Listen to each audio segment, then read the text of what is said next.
Praise the lord. ప్రభువైన యేసు నామములో అందరికీ వందనములు. యేసయ్య మాటను ఈ కార్యక్రమాన్ని వీక్షించడానికి ప్రేమతో మిమ్మల్ని ఆహ్వానిస్తున్నాను.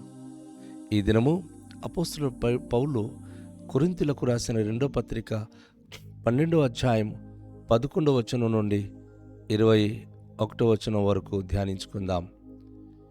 నేను అవివేకినైతిని, మీరే నన్ను బలవంతము చేసితిరి.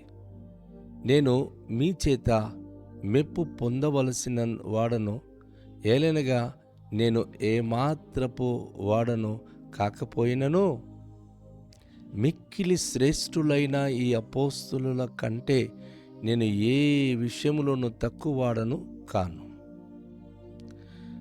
సూచక క్రియలను, అద్భుతములను, మహత్కార్యములను చేయుట వలన అపోస్తలుని యొక్క చిహ్నములు పూర్ణమైన ఓర్మితో మీ మధ్యను నిజముగా కనుపరచబడెను. నేను మీకు భారముగా ఉండకపోతినని విషయములో తప్ప మరి ఏ విషయములోనూ మీరితర సంఘముల కంటే తక్కువ వారైతిరి. నేను చేసిన ఈ అన్యాయము క్షమించుడి. ఇదిగో, ఈ 3వసారి మీ వద్దకు వచ్చుటకు సిద్ధముగా ఉన్నాను. వచ్చినప్పుడు మీకు భారముగా నున్నను. మీ సొత్తును కాదు, మిమ్మునే కోరుచున్నాను. పిల్లలు తల్లిదండ్రుల కొరకు కాదు, తల్లిదండ్రులే పిల్లల కొరకు. ఆస్తి కూర్చుదగినది కదా. హల్లెలూయా. కాబట్టి నాకు కలిగినది యావత్తు మీ ఆత్మల కొరకు బహు సంతోషముగా వ్యయపరచెదను. నన్నును నేను వ్యయపరచుకొందును. నేను మిమ్మును ఎంత ఎక్కువగా ప్రేమించుచున్నానో అంత తక్కువగా మీరు నన్ను ప్రేమింతురా. అది అలా ఉండనీయుడి. నేను మీకు భారము ఉండలేదు గాని యుక్తి గలవాడనై మిమ్మును తంత్రము చేత పట్టుకొంటిని గాని అని చెప్పుదురేమో. నేను మీ వద్దకు పంపిన వారిని ఎవరి వలనైనను మిమ్మును మోసపుచ్చి అర్జించుకుందిన. మీ వద్దకు వెళ్ళుటకు తీతును హెచ్చరించి అతనితో కూడా ఒక సహోదరుని పంపితిని. తీతు మిమ్మును మోసపుచ్చి ఏమైనా అర్చించుకొనేనా? మే మొక్క ఆత్మ వలనే ఒక్క అడుగు జాడయందే నడుచుకొనలేదా? మేమింతవరకు మీ విషయమై మీకు సమాధానము చెప్పుకొనుచున్నానని మీకు తోచునేమో. దేవుని ఎదుటనే క్రీస్తునందు మాట్లాడుచున్నాము. ప్రియులారా, మీ క్షేమాభివృద్ధి కొరకు ఇవన్నీ చెప్పుచున్నాను.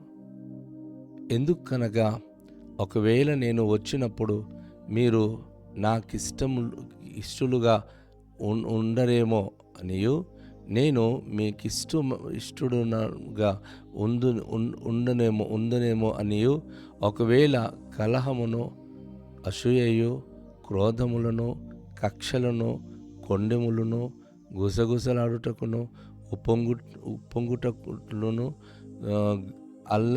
అల్లరులను ఉండునేమో అనియో, నేను మరలా వచ్చినప్పుడు నా దేవుడు మీ మధ్య నన్ను చిన్నబుచ్చునేమో అనియో, మునుపు పాపము చేసి తాము జరిగించిన అపవిత్ర జారత్వము, పోకిరి చేష్టల నిమిత్తము మారు మనసు పొందని అనేకులను గూర్చి దుఃఖపడవలసి వచ్చునేమో అనియో భయపడుచున్నాను.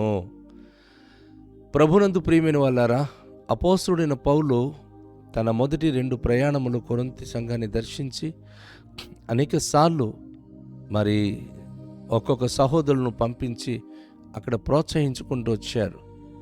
ఇప్పుడు 3వ ప్రయాణానికి వెళ్ళే ముందు మరలా ఆయన ఆ సంఘానికి ఈ ఉత్తరం రాస్తూ తెలియచేస్తూ ఉన్నటువంటి విషయము, ఆయన ఒకవేళ మీ నన్ను ఏ విధంగా భావించినా పర్వాలేదు, కానీ నేనేమాత్రం కూడా మరి మిక్కిలి శ్రేష్టమైన ఈ అపోస్తలత్వము నేను ఏ విషయంలోనూ తక్కువ వాడను కాను. ఒకవేళ మీరు ఎవరు ఏ విధంగా నా గురించి భావించినా ఈ అపోస్తలత్వం విషయంలో అయితే నేను తక్కువను కాను. ఎందుకంటే 12 మంది అపోస్తలులు ప్రభుతో నడిచారు. వారు చేసిన పనుల గురించి అంతగా ప్రజలకు తెలియదు. కానీ అపోస్తలుడైన పౌలు ఈయన అపోస్తలత్వానికి పొంది ప్రభు ఆయనకి ఇచ్చిన ఆధిక్యతను బట్టి ఈయన జీవితంలో పొందిన అనుభవాలు ఆయన రాస్తున్నాడు. ఏంటంటే సూచక క్రియలను, అద్భుతములను, మహత్కార్యములను చేయుట వలన అపోస్తులుని యొక్క చిహ్నములు పూర్ణమైన ఊరిమితో మీ మధ్య నిజముగా కనుపరచబడెను. అపోస్తులు ఈ కార్యాలు చేశారో లేదు, సూచక క్రియలు, అద్భుత కార్యాలు, మహత్కార్యములు, కానీ దేవుడు నన్ను అపోస్తులుగా ఎంచిన తర్వాత మీ మధ్య ఆ గుర్తులన్నీ కూడా, చిహ్నములన్నీ కూడా చేస్తూ ఓర్మితో మీ మధ్య నేను నిజంగా కనుపరిచిన ఓర్పుతో సమస్తము చేసిన సంగతులు మీకు తెలుసు. అవన్నీ మీరు చూచి ఉన్నారు. నేను మీకు భారంగా ఉండకపోతే నన్ను విషయం తప్ప మరి ఏ విషయంలోనో మీరు ఇతర సంఘముల కంటే తక్కువ వారైతిరి. మీకు భారంగా నేను ఉండలేదు కదా. మీకు ఏ విధంగా మీ పరిచయం సహకరించాలో చేశాను. కాకపోతే ఇతర సంఘాల కంటే ఏ విషయంలో మీరు తక్కువగా నా పట్ల ప్రవర్తించారో ఒకసారి ఆలోచించండి. నేను చేసిన ఈ అన్యాయము క్షమించండి. ఒకవేళ మీ పట్ల అన్యాయం జరిగిందేమో, వేరే సంఘాల కంటే మీ సంఘానికి ఏమైనా తక్కువగా చేశానేమో, ఆ విషయంలో ఒకవేళ ఏమైనా మీకు గుర్తుకొస్తే క్షమించండి. కానీ నేను ఏ విధంగా దేవుని అపోస్తలుడు చేయాల్సిన పనులన్నీ మీ సంఘంలో చేశాను. ఇదిగో మూడోసారి మీ ఎదుకు నేను రావడానికి సిద్ధపడుతున్నాను. వచ్చినప్పుడు మీకు మళ్ళీ భారంగా ఉండడం నాకు ఇష్టం లేదు. మీ సొత్తును కాదు, మీ డబ్బులు, మీ చందలు నేను కోరుకోవడానికి రావట్లేదు. పిల్లలు తల్లిదండ్రుల కొరకు కాదు, కానీ తల్లిదండ్రులే పిల్లల కొరకు ఆస్తి కూర్చోదగినది కదా. ఎంత అద్భుతమైన విషయం అండి. పిల్లలు తల్లిదండ్రుల కొరకు కాదు. మన సాధారణంగా పిల్లలు ఏంటంటే మన తల్లిదండ్రుల కొరకు అని మనం అంటాం, కానీ తల్లిదండ్రులే పిల్లల కొరకు ఆస్తి కూర్చోదగినది కదా అని. ఈరోజు నిజంగా నిజమైన తల్లిదండ్రులు తమ పిల్లల కొరకు ఆస్తి సంపాదిస్తారు, తమ పిల్లలకి మంచి ఇల్లు కట్టించి ఇస్తారు, తమ పిల్లలకి మంచి భవిష్యత్తు ఇవ్వాలని కోరుకుంటారు. అవును, నేను కూడా అంతే కదా. కొరింథీ సంఘమా, మీ అందరికీ ఒక ఆత్మీయంగా ఒక ఉన్నతమైన స్థితి నేను మీకు ఇచ్చాను కదా. కాబట్టి నాకు కలిగిన యావత్తు మీ ఆత్మల కొరకు బహు సంతోషంగా వ్యయపరచెదను. అవును, తన డేర కుడుతూ తనకొచ్చిన డబ్బులతో కొరింథీ సంఘంలో ఆయన సేవ చేస్తూ అనేక మంది సహాయం చేస్తూ తనకొచ్చిన ప్రతిదీ కూడా ఆయన ఆత్మల కొరకు వ్యయపరిచి ఉన్నాడు. నన్నును నేను వ్యయపరచుకొందును. నా మటుకు నేను మీ కొరకు అప్పగించాను. నాకు వచ్చిన అవన్నీ కూడా మీ పరిచర్యలో వాడిస్తాను. నేను మిమ్మల్ని ఎంత ఎక్కువగా ప్రేమించుచున్నానో అంత ఎక్కువగా మీరు మాత్రం నన్ను ప్రేమించగలుగుతున్నారా?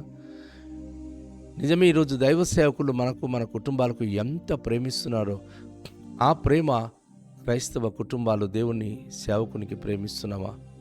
ఎప్పుడు ఏది అవసరం అంటే, ఎప్పుడు ఏ కష్టం ఉన్నా సేవకులు మనకు ఎంతో ప్రేమిస్తున్నారు. కానీ ఆ ప్రేమ మనం గ్రహించట్లేదు. తిరిగి అదే ప్రేమ వారికి మనం ఇవ్వగలుగుతున్నామా అనేది ప్రతి విశ్వాసి ఈరోజు గమనించుకోవాలి.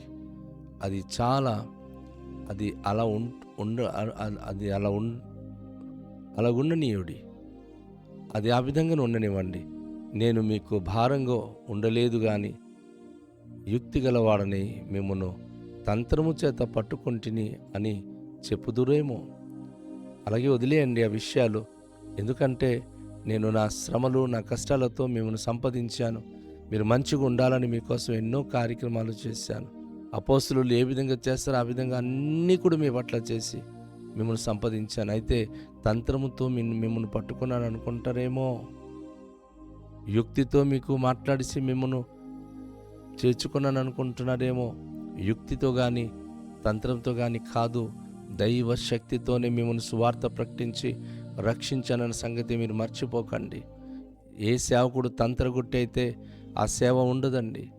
దేవుని వాక్యమును బట్టి, ప్రార్థన బట్టి సేవ చేసే సేవకుడు కదిలించబడడు, తను స్థిరంగా ఉంటాడు.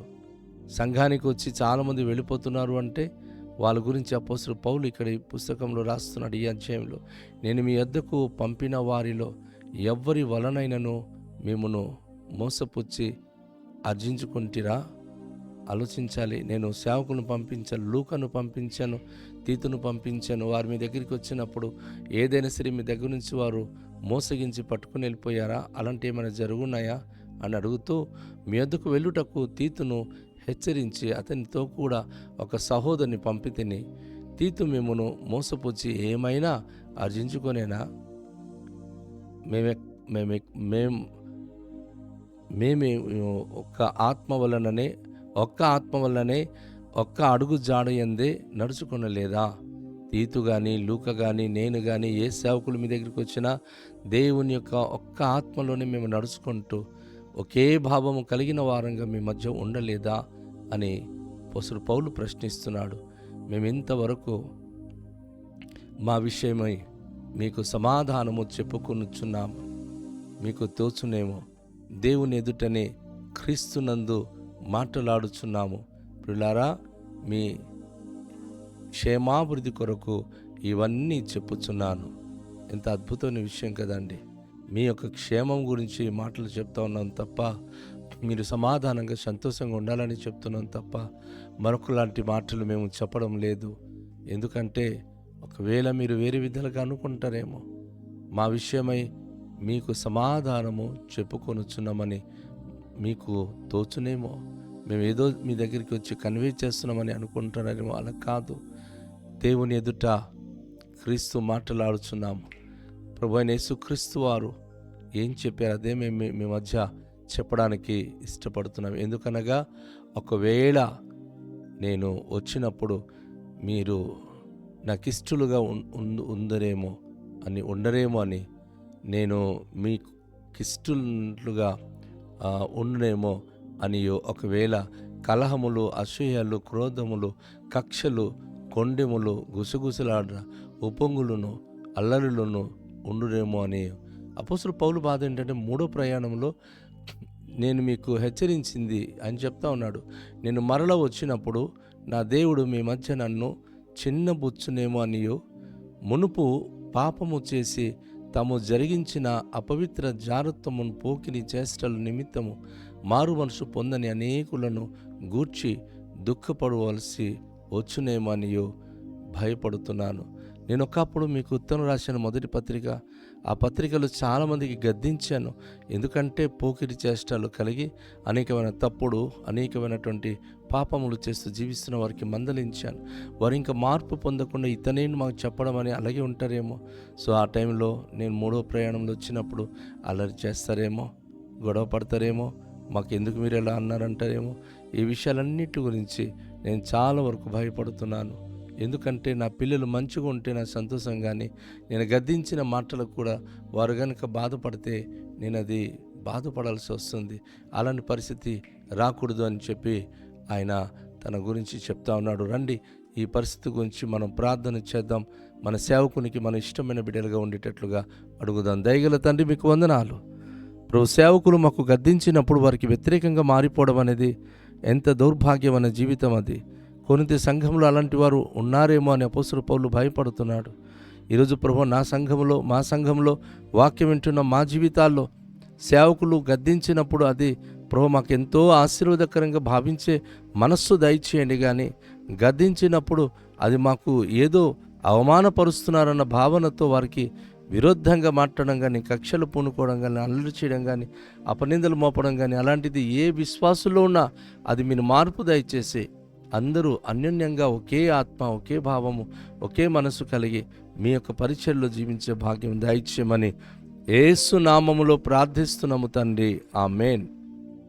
అందరికీ షాలోం. ప్రభు మనను దీవించునుగాక.